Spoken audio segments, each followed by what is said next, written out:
Good morning, everybody. It's your favorite aspiring revolutionary here, a wandering author, reminding you that we are all the authors of our own lives. As always, my message remains the same: spend less, live more, earn your freedom with frugality.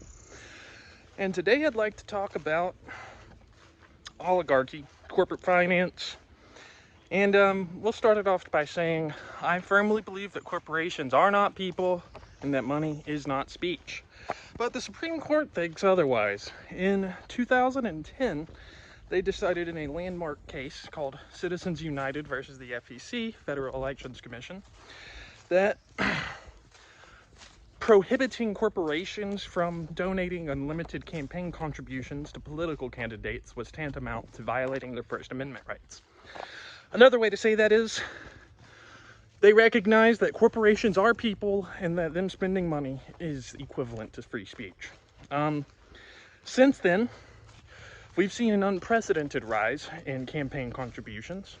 In fact, in our last election, over $5 billion was spent on federal elections alone. The vast majority, over half of that, came from fewer than 400 super wealthy families. In fact, a recent Yale study looking at the influence of individual voter preferences on policy choices found that what we want as a voter, what we want as a people, doesn't have an influence on our government at all. In fact, the only thing that does seem to have an influence is money, which I think is a problem. Ultimately, the Citizens United case has fueled the rise of what's known as super PACs. These campaign contribution organizations do not have to account for where their money is coming from or how they're spending it.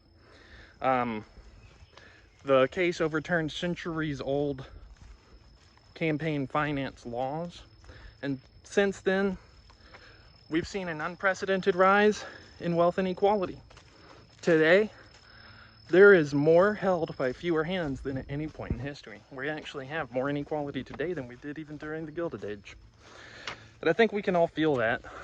I'm not 100% sure what the solution is, but I do know that getting the information out there and talking to people about these things is part of what we have to do.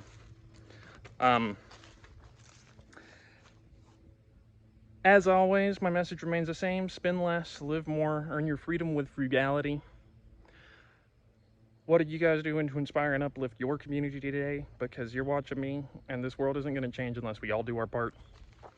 And then moving forward, I'm going to talk a little bit about stock buybacks and the fiduciary responsibility of corporations, which is to uphold the shareholders, and how that's different from what we saw and during the American Golden Age, from like the 40s to the 70s, whenever workers were valued by their corporations instead of the shareholders. So that's really all I have for you guys today. Let's end the corporatocracy. Let's stop the buying of our elections, and let's take back our democracy.